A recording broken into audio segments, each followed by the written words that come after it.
Thanks, guys. Tim, alcoholic. All right, so we have ourselves a new cycle here. We're going to be starting off with the preface, page 11, Roman numeral XI.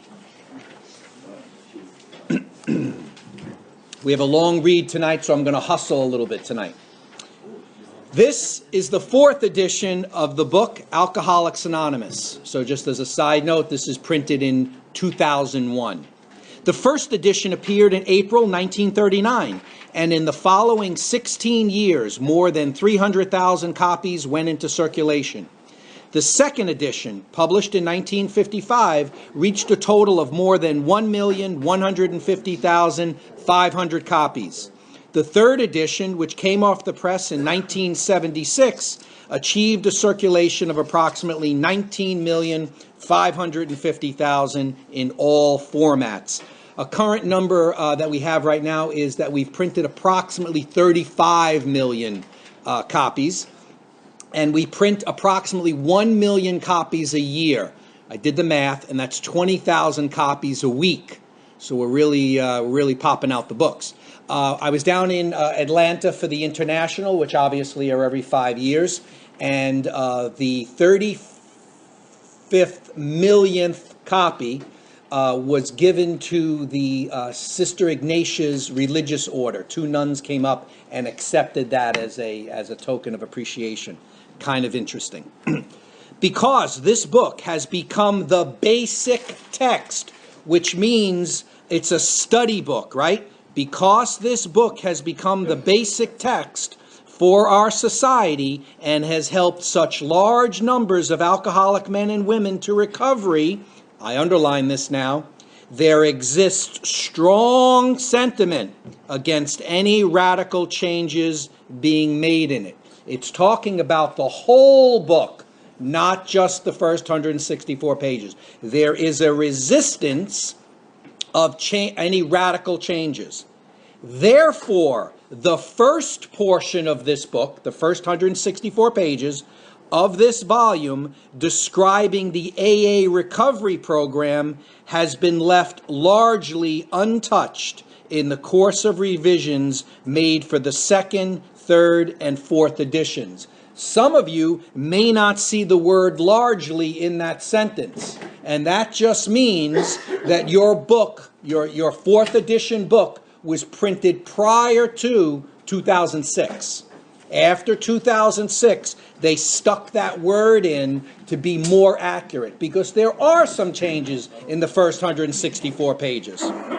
The section called The Doctor's Opinion has been kept intact, just as it was originally written in 1939 by the late Dr. William D. Silkworth, our society's great medical benefactor. Dr. Silkworth died in 1950. That's what they're referring to there. Dr. Silkworth was the attending physician at Towns Hospital, Central Park West, 292, 293 Central Park West, which was an upscale, upmarket detox. And he is the doctor that attended to Bill Wilson originally and many of our New York pioneers, right? So the second edition added the appendices, and you can see the appendices on the page right before this, page 10, Roman numeral X. Those are the appendices at the bottom there. There are 7 of them. The 12 traditions and the directions for getting in touch with AA. The 12 traditions are all listed on page 561.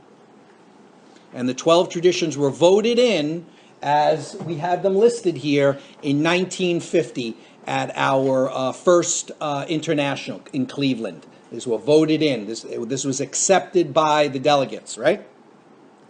But the chief change was in the section of personal stories, which was expanded to reflect the fellowship's growth. So you're seeing what it's saying here. We changed the stories to match what our current newcomers like, right? We want to be flexible. We want to reach them. What's the purpose of the stories? Identification. Bill's story, Dr. Bob's nightmare, and one other personal history from the first edition were retained intact. 3 were edited and 1 was retitled. New versions of 2 stories were written with new titles. 30 completely new stories were added, and the story section was divided into 3 parts under the same headings that are now used. In the 3rd edition, Part 1, Pioneers of AA, was left unchanged. 9 of the stories in Part 2, they stopped in time, were carried over from the 2nd edition. 8 new stories were added. In Part 3, they lost nearly all. 8 stories were retained and 5 new ones were added. So any story that was removed, where is it? Experience, Strength, and Hope. You can buy the book, right? AA produces that book. Every story removed is put into that publication. The 4th edition includes the 12 concepts of world service. So we have steps, we have traditions, and we have 12 concepts. The 12 concepts relate to service above the group level. They were written in 1962 by Bill, and you can find them in the back of the book at 574. Page 574, you can read the concepts. Again, written in 1962. I don't know if I finished that sentence. The 4th edition includes the 12 concepts of world service and revises the 3 sections of personal stories as follows. 1 new story has been added to Part 1, and 2 that originally appeared in Part 3 have been repositioned there. 6 stories have been deleted. 6 of the stories in Part 2 have been carried over, 11 new ones have been added, and 11 taken out. Part 3 now includes 12 new stories. 8 were removed, in addition to the 2 that were transferred to Part 1. This is an excellent test for a newcomer. I use this as a sponsor all the time. If they can read that and understand that, they're not alcoholic. All changes made over the years in the Big Book, AA members' fond nickname for this volume, have had the same purpose: to represent the current membership of Alcoholics Anonymous more accurately, thereby to reach more alcoholics. So very important statement. I highlighted that. Any change to the book has been to reach more alcoholics. And everybody know where we get the nickname Big Book? Well, it was originally a much bigger book, right? And we hired an editor, non-AA editor, and trimmed the book down to its current size, approximately its current size. Almost all the trimming came from the stories. You'll also notice that almost all the stories are the same length. They're about 8 pages. And the other reason was we used very thick paper. It was a little bit cheaper. And another reason why we used the thicker paper, sometimes you'll see in scripture-type books, very fine paper, and they're very easily ripped. So they knew that alcoholics were like completely out of control, so they went with the heavier paper so they would withstand, you think you got more bang for your buck, If you have a drinking problem, we hope that you may pause in reading one of the 42 personal stories and think, yes, that happened to me, or more important, yes, I felt like that, or most important, yes, I believe this program can work for me too. So it does say that there's 42 personal stories, but that means they're not counting Bill's story, which is 43, right? But in the back of the book, there's 42. Page 1, Bill's story, we can count that too. Forward to the 1st edition. This is the forward as it appeared in the first printing of the 1st edition, 1939. We of Alcoholics Anonymous are more than 100 men and women who have recovered. Recovered from what? From a seemingly hopeless state of mind and body. It only appears as though it's hopeless when you know that there's a solution. If you don't know there's a solution, it's a hopeless state of mind and body.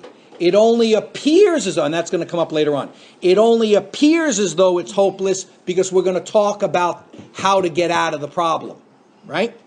And this is the first place we see that it's multiple authors.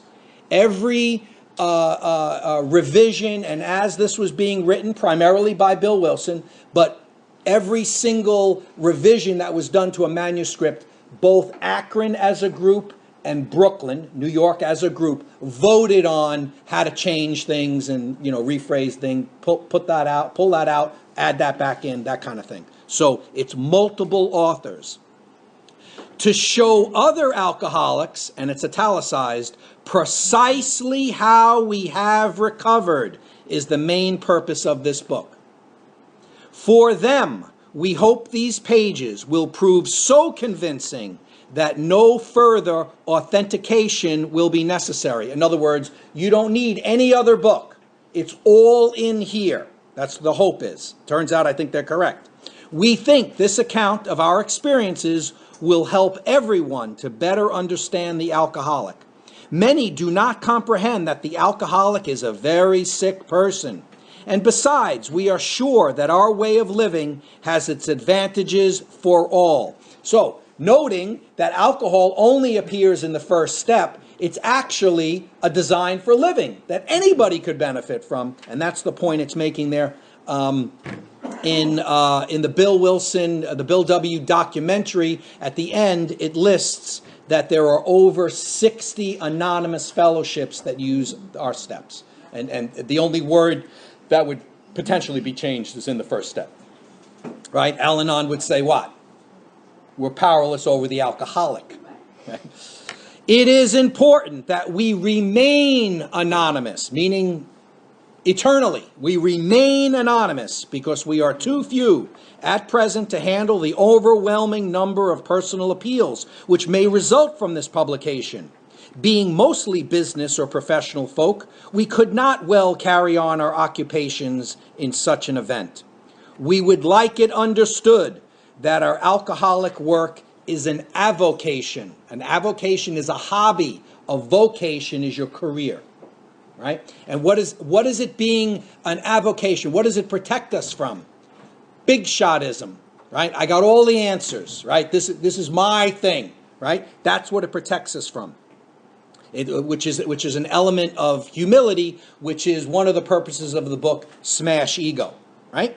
When writing or speaking publicly about alcoholism, we urge each of our fellowship to omit his personal name, designating himself instead as a member of Alcoholics Anonymous.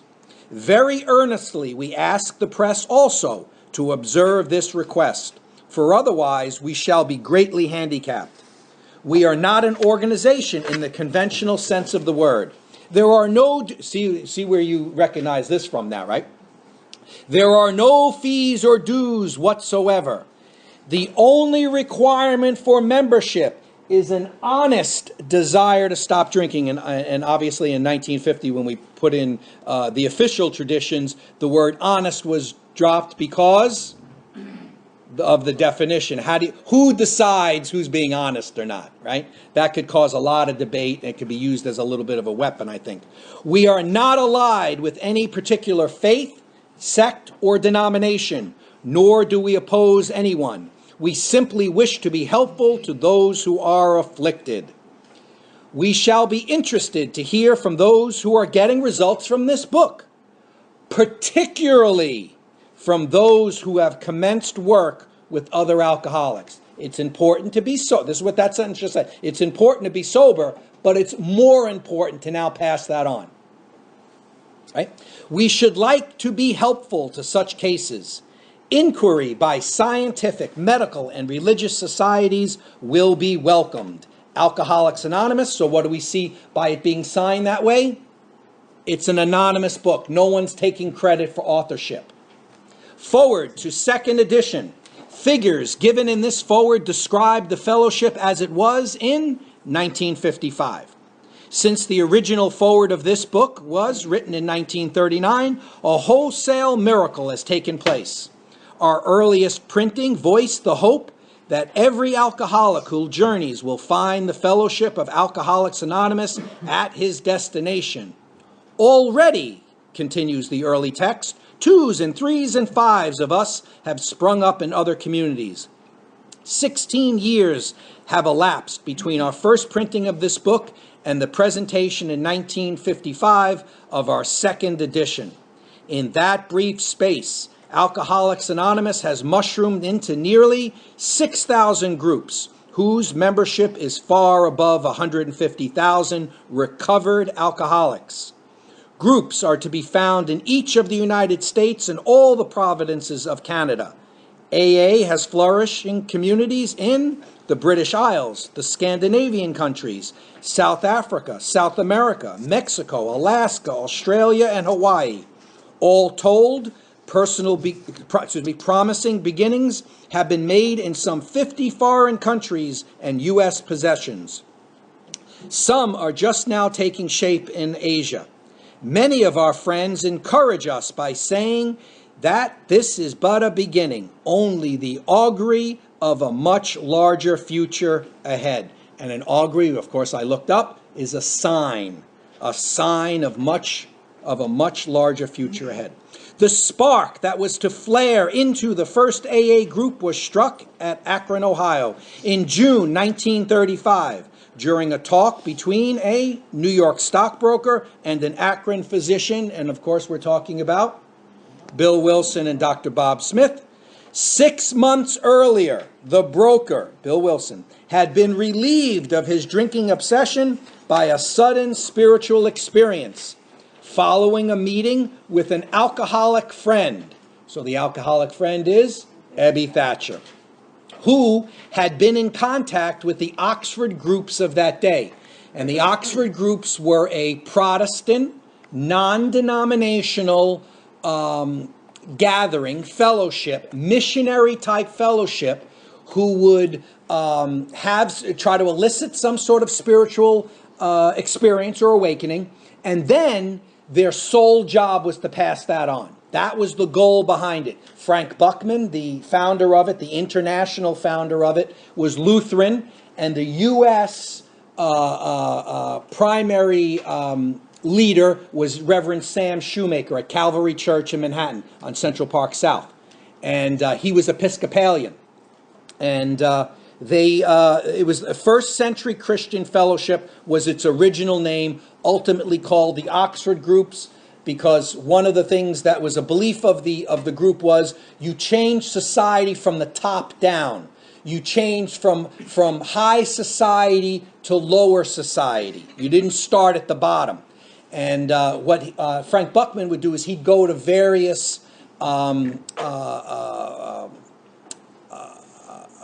upscale schools, Ivy League schools, Oxford University, and they were traveling at one time as a group, and the porter wrote on everybody's bag, there were little tags on everybody's bag, Oxford Group, and they picked up that handle then and ran with it. The media used Oxford Group as their name, and that became their actual name.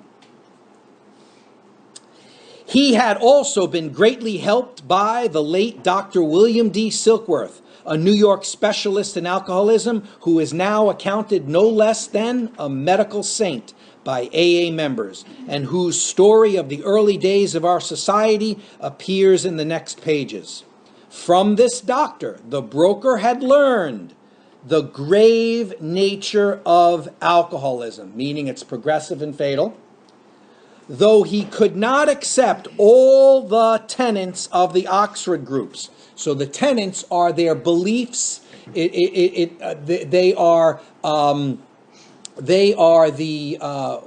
didn't have steps. They had tenets of which they would try and follow. And somebody went through the time of going through Ann Smith's diary and found that there were at least 28 tenets. So see what it said there? It said, though he could not accept all the tenets of the Oxford groups, meaning Bill Wilson, he was convinced of the need for, and now here's 5 of the tenets, right? The 5 C's we talk about, the Oxford 5 C's. Watch this. Moral inventory, confession of personality defects, restitution to those harmed, helpfulness to others, and the necessity of belief in and dependence upon God. So the 5 C's that you commonly hear when discussing historical Oxford Group stuff is confidence, confession, conviction, conversion, continuance. I'll tell you later on if you want to write that down. And I just wanted to highlight in that last sentence, the second part of the second half of that last sentence, and the necessity of belief in, that's faith, and dependence upon, that's trust. Two different things. One's much deeper than the other. One you prove. Prior to his journey to Akron, the broker had worked hard with many alcoholics on the theory that only an alcoholic could help an alcoholic. I underline that because it's not completely true. We're going to see what it says right after this, right? So let's see what it just said. It said, the broker had worked hard with many alcoholics on the theory that only an alcoholic could help another alcoholic. But he had succeeded only in keeping sober himself, means he failed. Let's see what he learns then. The broker had gone to Akron on a business venture which had collapsed, leaving him greatly in fear that he might start drinking again. He suddenly realized that in order to save himself, he must carry his message to another alcoholic. See the difference? If you don't, look at it at home. It's so important. That alcoholic turned out to be the Akron physician. This physician had repeatedly tried spiritual means to resolve his alcoholic dilemma, but had failed. But when the broker gave him Dr. Silkworth's description of alcoholism and its hopelessness, the physician began to pursue the spiritual remedy for his malady with a willingness he had never before been able to muster. He sobered, never to drink again, up to the moment of his death in 1950. This seemed to prove that one alcoholic could affect another as no alcoholic could. It also indicated that strenuous work, not casual, not when it comes up, not when somebody asks you, strenuous work, one alcoholic with another, was vital to permanent recovery. So we get sober on the steps, we stay sober on 12. Bringing it to someone else. Our whole purpose is to do good 12-step work. Hence, the two men set to work almost frantically upon alcoholics arriving in the ward of the Akron City Hospital. Their very first case, a desperate one, recovered immediately and became AA number 3. They're talking about Bill Dotson. He had been, I believe, in the detox 8 times in the last 6 months. He considered himself hopeless, and to have a transcendence, a psychic change, a complete rewiring that quickly even surprised Bill and Dr. Bob, right?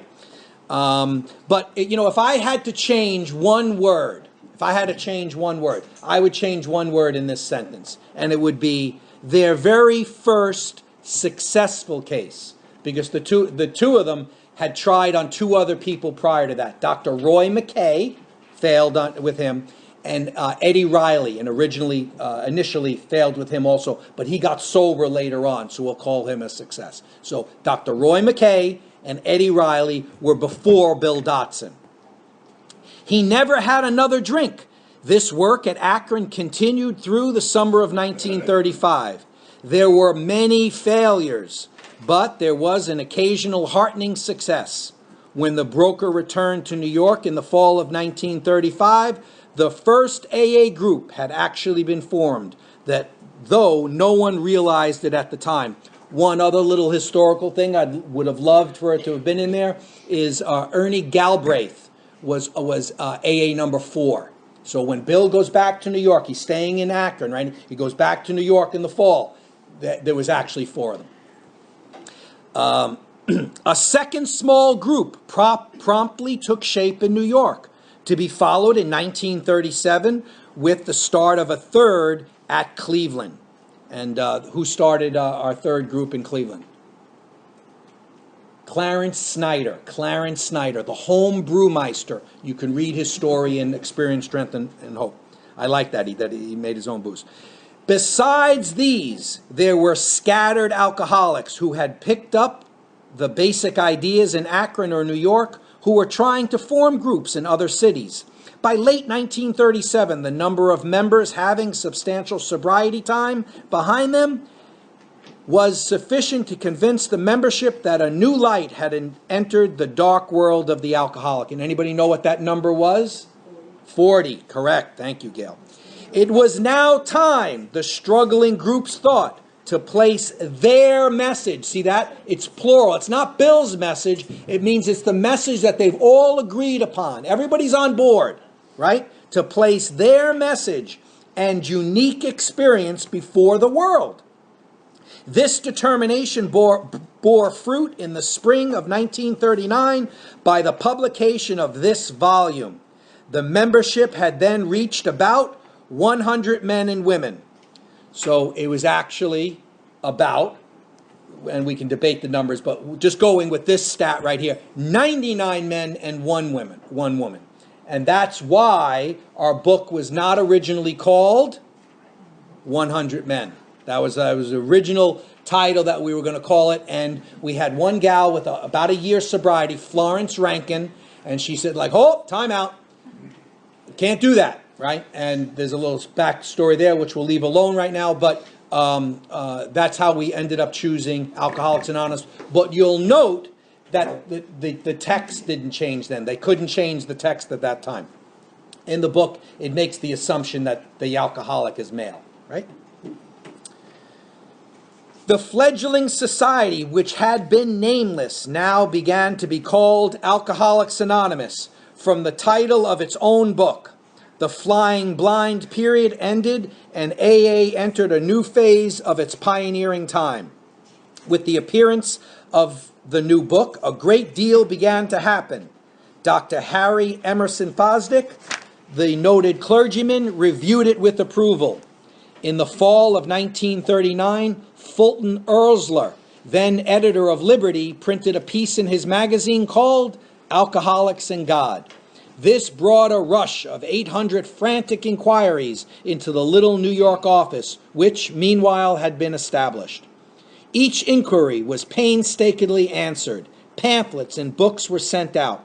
Businessmen traveling out of existing groups were referred to these prospective newcomers. New groups started up, and it was found, to the astonishment of everyone, that AA's message could be transmitted in the mail as well as by word of mouth. And what's a little interesting about that was they were very, very surprised. They didn't know if it was going to work or not, but before the book was printed, they sent out a bunch of manuscripts for approval to various doctors and religious folk.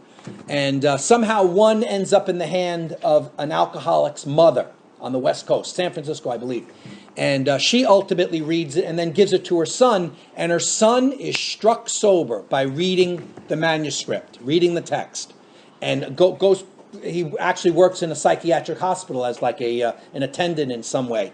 And he starts helping. He starts seeing these mentally ill people. A lot of them are alcoholics. And he's on fire. He's on absolute fire. And the mother writes New York and says, you're not going to believe this. My son got sober. The son ultimately writes Ruth Hock. They're writing back. And they say, first guy to get sober off the text, send his ass out here. We want to meet him. And they pop him. Well, actually, he wrote his story. I believe his mother helped, or Ruth Hock helped with writing his story. His story is called Lone Endeavor. Experience, Strength, and Hope. Lone Endeavor, and it's Pat Cooper. Pat Cooper. He takes the bus from the West Coast, shows up at New York. Bill's there, Fitzmayo's there, Hank Parkhurst is there, waiting for him to come off the bus. All the people come off. No one comes off. And they go to the driver. They go, what's going on? Is there anybody else in the bus? Oh, yeah, there's a drunk in the back. So his story got pulled out. It made the first, but, okay, right. By the end of 19, I think the story ended well, though. I think later on he got sober. By the end of 1939, it was estimated that 800 alcoholics were on their way to recovery. In the spring of 1940, John D. Rockefeller Jr. gave a dinner for many of his friends, to which he invited AA members to tell their stories. So 75 people accepted the invitation. He sent out invitations to 187. Only 75 right? Because he told them it was about alcoholics, right? Nobody's going, right? He sends it out to 187 people, 75 accept. 9 of them are AA guys. So that's a low turnout. Like, I'd be very upset at my guest list, right? News of this got out on the world wires. Inquiries poured in again, and many people went to the bookstores to get the book, Alcoholics Anonymous. By March 1941, the membership had shot up to 2,000. Then Jack Alexander wrote a feature article in Saturday Evening Post and placed such a compelling picture of AA before the general public that alcoholics in need of help really deluged us. By the close of 1941, AA numbered 8,000 members. The mushrooming process was in full swing. AA had become a national institution. Our society then entered a fearsome and exciting adolescent period. The test that it faced was this: could these large numbers of erstwhile erratic alcoholics successfully meet and work together? So erstwhile, formerly, erratic, unpredictable, no fixed or regular course. Formerly unpredictable alcoholics. Would there be strivings for power and prestige? Would there be schisms that would split AA apart? Soon AA was beset by these very problems on every side and in every group. But out of this frightening and at first disrupting experience, the conviction grew that AAs had to hang together or die separately. So now for the next sentence and the whole rest of the next paragraph, it's all the traditions. Watch them. We had to unify our fellowship or pass off the scene as we discovered the principles by which the individual alcoholic could live, meaning the steps, right? So we had to evolve principles by which the AA groups and AA as a whole could survive and function effectively. It was thought that no alcoholic man or woman could be excluded from our society, that our leaders might serve but never govern, that each group was to be autonomous and there was to be no professional class of therapy. There were to be no fees or dues. Our expenses were to be met by our own voluntary contributions. There was to be the least possible organization, even in our service centers. Our public relations were to be based upon attraction rather than promotion. It was decided that all members ought to be anonymous at the level of press, radio, TV, and films. And in no circumstances should we give endorsements, make alliances, or enter public controversies. This was the substance of AA's 12 traditions, which are stated in full on page 561 of this book. Though none of these principles had the force of rules or laws, they had become so widely accepted by 1950 that they were confirmed by our first international conference held at Cleveland. Today, the remarkable unity of AA is one of the greatest assets that our society has. So we saw that, Cleveland was our first international, and we do one every 5 years. We just did one in Atlanta. Where's our next one? So on the 5. So 2015, 2020, where's the next one? Detroit. What's the one after that? Vancouver. Just in case you're putting it in your calendar. While the internal difficulties of our adolescent period were being ironed out, public acceptance of AA grew by leaps and bounds. For this, there were 2 principal reasons. I underline this. Let's see what the first reason is. The large number of recoveries, so successes. People got sober. That's one reason. And reunited homes. In other words, how it affected the rest of the world. Just getting sober on our own, but leaving the world, in disarray, our family, the whole bit. Sometimes you can't save those things initially, but you can have, positive interactions later on after a period of time, right? That's what this is the principal reason why this thing grew. Personal recovery and fixing helping to improve other people's lives. These made their impressions everywhere. Of alcoholics who came to AA and really tried, 50% got sober at once and remained that way. 25% sobered up after some relapses, and among the remainder, those who stayed on with AA showed improvement. Other thousands came to a few AA meetings and at first decided they didn't want the program. But great numbers of these, about 2 out of 3, began to return as time passed. Another reason, so here's third reason, another reason for the wide acceptance of AA was the the help of friends. Friends in medicine, religion, and the press, together with innumerable others who became our able and persistent advocates. Without such support, AA could have made only the slowest progress. Some of the recommendations of AA's early medical and religious friends will be found further on in this book. Alcoholics Anonymous is not a religious organization. Neither does AA take any particular medical point of view, though we cooperate widely with the men of medicine as well as with the men of religion. Alcohol being no respecter of persons, we are an accurate cross-section of America, and in distant lands, the same democratic evening up process is now going on. By personal religious affiliation, we include Catholics, Protestants, Jews, Hindus, and a sprinkling of Muslims and Buddhists. More than 15% of us are women. What's our current stat? 38%. That was as of 2014. 38%. At present, our membership is pyramiding at a rate of about 20% a year.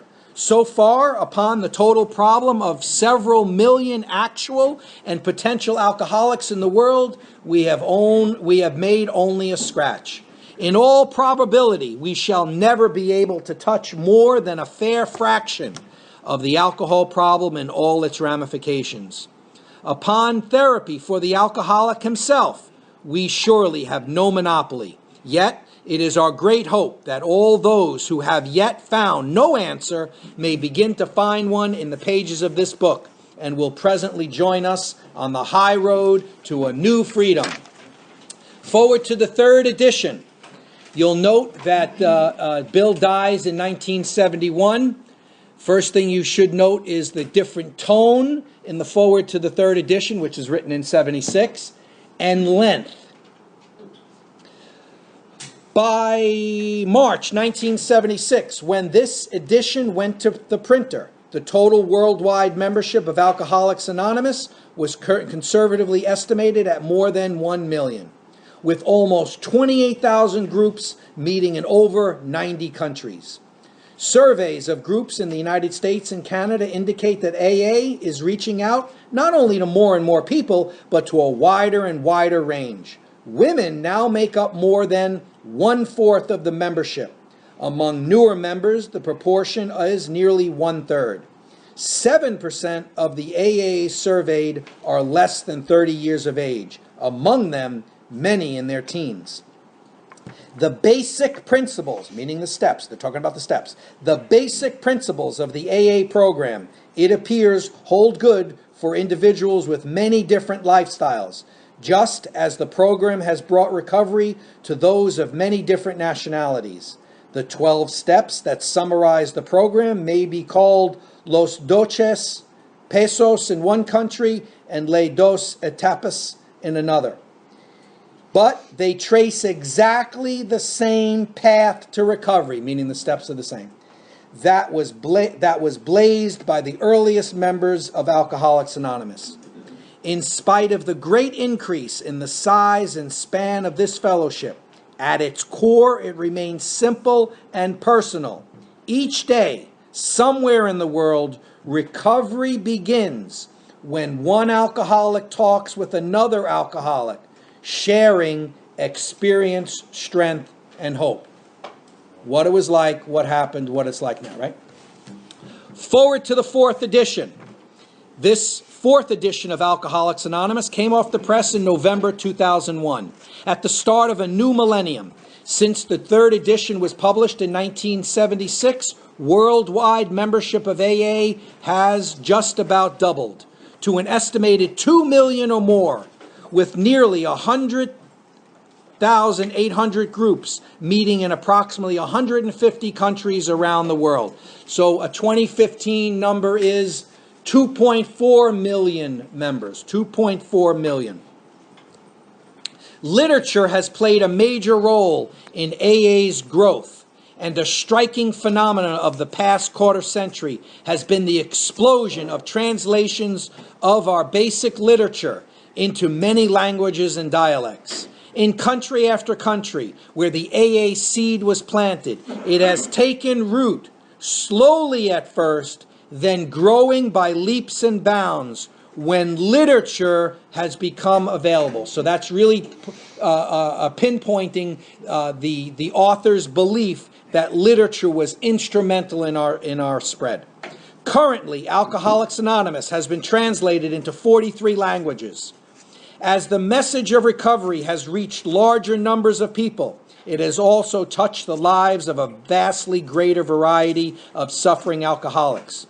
When the phrase, "we are people who normally would not mix," page 17 of this book, was written in 1939, it referred to a fellowship composed largely of men, and a few women, with quite similar social, ethnic, and economic backgrounds. And what they're really talking about is everybody came off of the Oxford Group initially, not everybody, but that's how we originated.